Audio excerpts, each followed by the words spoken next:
আসসালামু আলাইকুম। Doctor consultancy ও doctors matrimony বিডি.com থেকে আমি আসাদুল্লাহ কনসালটেন্ট আছি তোমাদের সাথে এমবিবিএস ফাইনাল ইয়ার আসাদুল্লাহ টিভি.বিডি থেকে। তো আজকে আলোচনা করব তোমাদের মেডিকেল অ্যাডমিশনের রেজাল্ট হয়ে গেছে, এখন তোমার কি করণীয়। যাদের চান্স হয়েছে এই 1,22,000 স্টুডেন্ট পরীক্ষা দিয়েছে, এখান থেকে চান্স হয়েছে মাত্র কি 5,100 স্টুডেন্টের, বাকি 1,17,000 স্টুডেন্ট চান্স পায়নি, ব্যর্থ হয়েছে। বুঝতে পারছো? এখন তোমরা বুঝতে পারো বাস্তবতা কতটা কঠিন, বাস্তবতা কি জিনিস এবং কি সফলতার তোমার জন্য কতটুকু প্রয়োজন ছিল। বুঝতে পারছো? তোমার পরিবার পরিজন, আশেপাশের বন্ধু বান্ধবের কাছ থেকে তুমি যে ব্যবহার আচরণ পাবা, এখন বুঝতে পারবা কি জিনিস। তো ডাক্তার হওয়ার আরো কিছু অপশন আছে। যাদের সরকারিতে হয়নি স্বাভাবিক, অনেকে টাকা আছে, টাকা পয়সা আছে, বেসরকারিতে ভর্তি হতে পারবে। তো বিষয়টা হলো যে বেসরকারিতে এখন তোমার এমবিবিএস ডাক্তার হওয়ার দুইটা অপশন আছে। আর এক, এমবিবিএস পড়ার একটা অপশন আছে প্রাইভেট মেডিকেল কলেজ, এমনকি ডাক্তার আরেকটা অপশন আছে ডেন্টাল বিডিএস। তো তোমার প্রাইভেট মেডিকেল কলেজ বাংলাদেশে 67টা সিট আছে, 5,000-6,000 একটি সিট। এমনকি ডেন্টাল কলেজ আছে বাংলাদেশে বেসরকারিভাবে আছে তোমার 25টা, ডেন্টাল কলেজ আছে 12টার মতো, বাকিগুলো ইউনিট মেডিকেল কলেজের। তো এই ডেন্টাল কলেজে তোমার কলেজ ও ইউনিটের সিট আছে তোমার 1200। তো এভাবে তুমি ডাক্তার হওয়ার সুযোগ পাবা।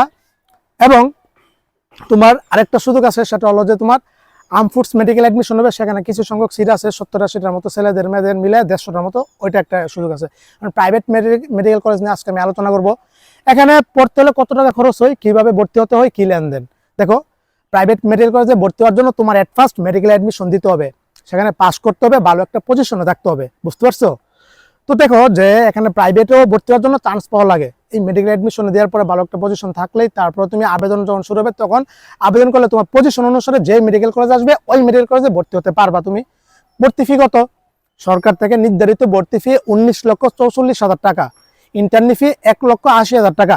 এই মোট 21,24,000 টাকা হচ্ছে প্রাইভেট মেডিকেল কলেজের ভর্তি ফি। তারপরে আর কি খরচ? মাসে মাসে বেতন মানে টিউশন ফি হচ্ছে 10,000 টাকা, থাকা খাওয়া যাবে তোমার 8-10,000 টাকা, মাসে মাসে ধরো তোমার 15,000-20,000 টাকা খরচ যাবে। তো মোটমাট এমবিবিএস কমপ্লিট করতে প্রাইভেট মেডিকেল যে কোনো মেডিকেল কলেজ থেকে বাংলাদেশে তোমার খরচ পড়বে 35 লক্ষ টাকা সর্বনিম্ন।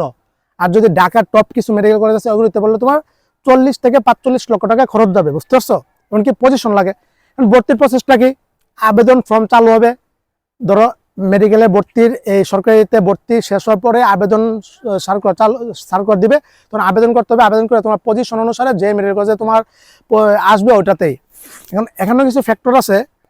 এটা অটোমেশন পদ্ধতি, অনেক কঠিন। এবার গত সেশনে 24-25 সেশনে শত স্টুডেন্ট ভর্তি হতে পারেনি ভুলভাল আবেদনের কারণে। বুঝতে পারছো? নিশ্চয় না করার কারণে। এটা অনেক একটা কঠিন প্রসেস। আমি সম্পূর্ণ এবার নিয়োগ করেছি, সম্পূর্ণ গাইডলাইন প্রসিডিউর করব। যারা প্রাইভেটে ভর্তি হবে ওদেরকে আমি সম্পূর্ণ A to Z গাইডলাইন করব। আবেদন করাবো, নিশ্চয়ন করাবো, ঐচ্ছিক মাইগ্রেশন করাবো, ভর্তি করাবো, এমনকি তোমার পরামর্শ দিব তোমার জন্য কোনটা ভালো, কোন মেডিকেল কলেজটা তুমি চাচ্ছ, কোনটা তোমার জন্য ভালো, কোনটা আসবে, অথবা তুমি যেটা পছন্দ চাচ্ছ এটার জন্য আসার জন্য আমি সর্বাত্মক হেল্প করব। বুঝতে পারছো? সম্পূর্ণ প্রসিডিউর গাইডলাইনটা আমি এবার করব। এরকম স্পেসিফিকভাবে যারা আগ্রহী আমি ওদের সবকিছু একটু জেড করে দেবো, যেন ওরা সম্পূর্ণভাবে ওদের ভর্তিটা হয়, কার্যক্রমটা হয়। গত বছর শত স্টুডেন্ট আমরা কি সেকেন্ড সার্কুলার গত বছর দেয়নি, ওরা অনেকের আবেদন করতে যা ভুল হয়েছে, অনেকের হয়েছে তোমার নিশ্চয়ন করতে পারেনি, অনেকে আবেদন করেনি। তো ওরা পরে হাইকোর্টে আমরা আমার নির্দেশে কি 72 জন রিট করেছিল, প্রায় 5 লক্ষ টাকা খরচ করে, অবশ্যই দ্বিতীয় সার্কুলার দেয়নি, ওরা মেডিকেলে ভর্তি হতে পারেনি। বুঝতে পারছো? তো সেখান থেকে পারেনি, আর কোনোভাবে পারেনি, হতেও পারবে না। ডাক্তার হওয়াটা ধ্বংস হয়ে গেছে। বুঝতে পারছো? স্বপ্নটা ধ্বংস হয়ে গেছে পুরা। টাকা আছে, সামর্থ্য আছে, সব আছে, যোগ্যতা আছে, পজিশন ভালো, কিন্তু প্রাইভেট মেডিকেলে আর ভর্তি হতে পারেনি এই প্রসিডিউরগুলি না বোঝার কারণে। তো এবার ভাবছি আমি এভাবে স্পেসিফিক আলাদা একটা গাইডলাইন এবার করবো, সম্পূর্ণ A to Z আমি সব করবো, আবেদন থেকে শুরু করে নিশ্চয়ন থেকে, এমনকি কনফার্ম থেকে, এমনকি ঐচ্ছিক মাইগ্রেশন থেকে সব কিছু। তারপরে এটা জেনারেল কোটার জন্য তারা টাকা দিয়ে পড়বে। এখন কিছু মেডিকেল কলেজের সাথে আমার খুবই ভালো সম্পর্ক, টাকা অনেক কমে ভর্তি করে দিতে পারে, কিস্তিটা আবার বাড়ায় দিতে পারে। আচ্ছা, এই 21,24,000 টাকা কিভাবে দেওয়া লাগে জানো? ভর্তির সময় দেওয়া লাগে 60% টাকা, মানে 12,74,000 টাকা। আর বাকি 8-9 লক্ষ টাকা তোমার দুইটা কিস্তিতে দেওয়া লাগবে, ফার্স্ট প্রফে আর থার্ড প্রফে। বুঝতে পারছো? আর মাসে মাসে বেতন আর টাকা তো লাগবেই।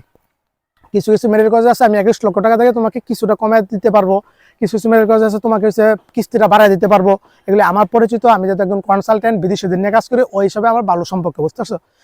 একটা অপশন আছে মেধা ও অসচ্ছল কোটা। এটাতে কারা চান্স পাবে? দেখো, গত বছর 5% সিটে পুরো বাংলাদেশে 5% সিট আছে। এই মেধা 78 কোটার, মানে 300 জন চান্স পাবে। গত বছর 200 জন স্টুডেন্ট আমার ছিল, আমি সব কিছু ওদের করে দিয়েছি, বুঝতে পারছো। এবারও করবো, এবার স্পেসিফিকভাবে মাত্র কিছু সংখ্যকের করবো, এবার সবাইকে নিয়ে কাজ করবো না। যারা সম্পূর্ণভাবে ওদেরকে আমি সব কিছু করবো, এমনকি ওদের চান্স হবে অনলাইন থেকেও সিলেকশন হওয়ার জন্য যা যা করা লাগে সব আমি করবো। এমনকি অফলাইন থেকে ভাইবা বোর্ডে 20 জন করে ডাক দিবে, এখান থেকে 15 জনে বাতিল করে দিবে, 5 জন রাখবে। 5 জন থেকেও যেন তুমি থাকো, এটার জন্য যা যা করা লাগে আমি করবো, বুঝতে পারছো, এটা নিশ্চিত থাকো। তারপরে তোমার এই 78 কোটায় তোমার মোটামুটি সবকিছু ফ্রি, সরকারি খরচে তুমি পড়তে পারবে, তোমার টাকা পয়সা কোনো খরচ হবে না, বুঝতে পারছো। তারপরে এখানে অনেক কাগজপত্র তৈরি করা লাগে, অনেক কিছু দেওয়া লাগে, অনেক প্রমাণ দেখানো লাগে, বুঝতে পারছো, এটা অনেক কঠিন, বুঝতে পারছো। তারপরে আরো কিছু বিষয় হলো যে তোমার এই ঐচ্ছিক মাইগ্রেশন, তোমার পরবর্তীতে ঐচ্ছিক মাইগ্রেশনের মাধ্যমে তুমি উপরের মেডিকেল কলেজে যেতে পারবা, অথবা তোমার পছন্দের মেডিকেল কলেজে যেতে পারবা, ওইগুলি আমি করে দিব, বুঝতে পারছো। A to Z এবার প্রাইভেট মেডিকেল কলেজ নিয়ে আমি কিছু স্টুডেন্টদের আমি হেল্প করবো, শুধু নির্দিষ্ট কিছু স্টুডেন্টদের আমি সময় দিব, বুঝতে পারছো।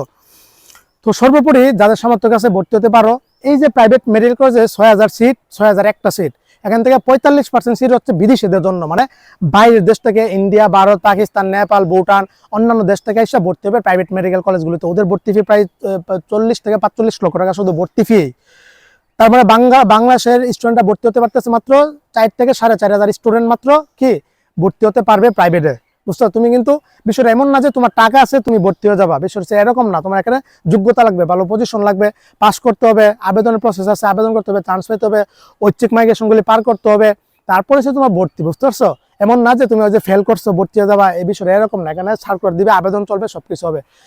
তো যারা প্রাইভেট মেডিকেলে ভর্তি হতে চাও আমার সাথে যোগাযোগ করে, আমি যদি অনেক ব্যস্ত, আমার হোয়াটসঅ্যাপে এখনো প্রায় 700 ডাক্তারের মেসেজ, বুঝতে পারছো, আমি সিন করতে পারতেছি না, রিপ্লাই দিতে পারতেছি না। আমি যেহেতু পুরো বাংলাদেশের ডাক্তারদের নিয়ে কাজ করতেছি, ডক্টরস ম্যাট্রিমনি প্রতিষ্ঠা করেছে ওয়েবসাইট, এটার মাধ্যমে ওরা পছন্দের পাত্রপাত্রী খুঁজে পেতে পারে, বুঝতে পারছো। কয়েকদিনে মাত্র ভিজিট হয়ে গেছে প্রায় 2 লক্ষ, বায়োডাটা পড়ছে প্রায় 350 মতো বায়োডাটা। তো যাও, তো এখন তোমাদেরকে নিয়ে সময় দিব, কন্টেন্ট তৈরি করবো, আমি আসি সবকিছু A to Z প্রসিডিউর আমি করে দিব। তো যারা ভর্তি হতে চাও অবশ্যই আমাকে হোয়াটসঅ্যাপ করবা, আর ডিসক্রিপশন বক্সে আমার নাম্বার সবকিছু দেওয়া আছে, আমার সাথে যোগাযোগ করবা, বুঝতে পারছো। এখানে সম্পূর্ণ প্রসিডিউর হেল্প করবো। আমি কিন্তু মোটামুটি গত বছর যারা মেডিকেলে ভর্তি হয়েছে প্রাইভেট মেডিকেল, সবাই কিন্তু আমাকে চিনে, মেধা গোটায়, জেনারেল গোটায়, সবাই, বুঝতে পারছো। এই ছিল, সবাই ভালো থাকো, সুস্থ থাকো, সবার জন্য অনেক অনেক শুভকামনা রইলো। ডাক্তার ভাই সরকারি বেসরকারি কোনো পার্থক্য নেই, সেম, বুঝতে পারছো। একটাতে টাকা লাগে, একটাতে টাকা লাগে না, এই আর কি, আর কোনো কিছু না, আর বাকি সব ঠিকঠাক আছে, বুঝতে পারছো। টেনশনের কোনো কারণ নাই, চান্স পাওনি, মন খারাপের কোনো কারণ নাই, ডাক্তার তো অন্যভাবে হচ্ছে, প্রাইভেটে পড়ে তুমি ডাক্তার হতে পারতেছো, কোনো সমস্যা নাই। প্রাইভেট আর সরকারিতে চান্স পাওয়ার পরে একসাথে এবার তোমার সকলের বিসিএস দিতে হবে, FCBS দিতে হবে, পোস্ট গ্রাজুয়েশন দিতে হবে, কোনো সমস্যা নাই, সব একই, বুঝতে পারছো। এই দেখো 1,22,000 থেকে মাত্র ডাক্তার হতে পারবে সরকারি বেসরকারি মিলে মাত্র 10,000 স্টুডেন্ট, বুঝতে পারতেছো। বাকি 1,10,000 স্টুডেন্ট কি বাতিল, আউট, চাইলেই পারবে না। এই ছিল। আসসালামু আলাইকুম ওয়া রাহমাতুল্লাহি ওয়া বারাকাতুহু।